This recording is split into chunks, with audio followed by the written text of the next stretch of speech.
So you're thinking about buying an Alaskan Malamute or a Siberian Husky. Before you do so, watch this video all the way through so you can avoid medical and behavioral problems for your new fur baby. Hi, I'm veterinarian Neil and I help cat and dog owners avoid sudden sickness and high medical bills without the long waiting times and stress, and so Dr. Google doesn't give you a hard time.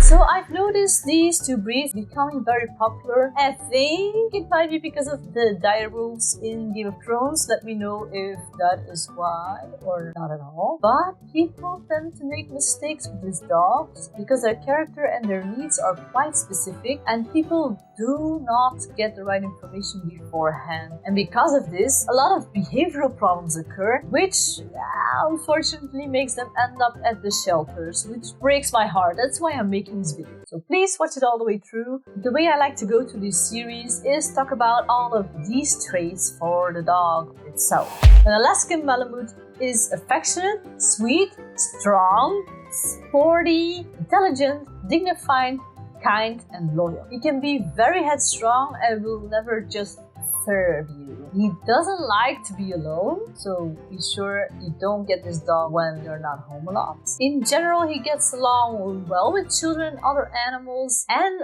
other people, so he's not very good at being a watchdog. Now we move on to his behavior. He may react dominantly towards other dogs from the same sex, and if he's not used to cats from a young age, best to not put him together with a cat. The grooming is easy, just comb him twice a week. His training. He learns pretty quickly and has a great stamina. His upbringing requires a steady hand and an owner that understands his character well. He's definitely not a dog for someone who's never had a dog before. Quick intermezzo! You will have a chance of winning one of my books that's recently translated to English and is now available to all the world through ebook, paperback, and hardcover. I reserved 5 of these books for random subscribers, so be sure to be subscribed, comment below, and like the video so you get a chance of winning one of these. I will be sending them out personally. Now, back to the video. On the health department, they are usually pretty healthy, except they are prone to hip dysplasia. Hip dysplasia is also mentioned completely in this book, so I'll not mention it here, just go buy it or try to win one. They are expected to live up to 12 years.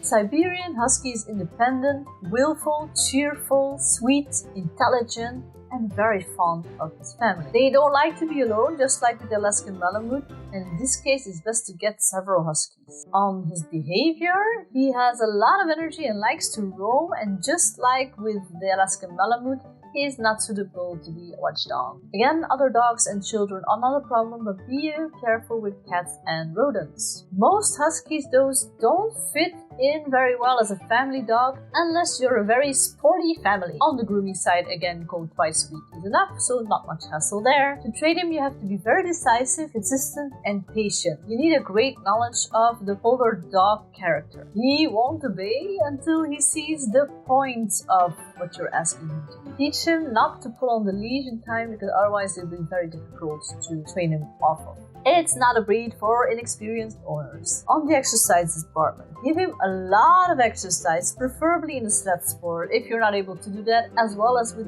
the Alaskan Malamute. Preferably he'd run next to your bicycle instead of walking. If you do not give him exercise enough, he will show behavioral problems. He will cry a lot and he will start to break and ruin your house. Always make sure that you have a well-fenced garden and have him on a leash when you go out, because he likes to roam around and he can easily get over or break through fences. On the health department, my department, his eyes are more prone to cataracts and glaucoma, and again, they are prone to hip dysplasia as well. They are expected to live up to 13 years, so it's just a little bit longer than the Alaskan Malamute. If you've had any value from this video, be sure to give it a like, especially if you would like to win one of my books. Be sure to be subscribed and leave a comment below. Let's keep your fur baby happy and healthy together, and I will see you in the next video.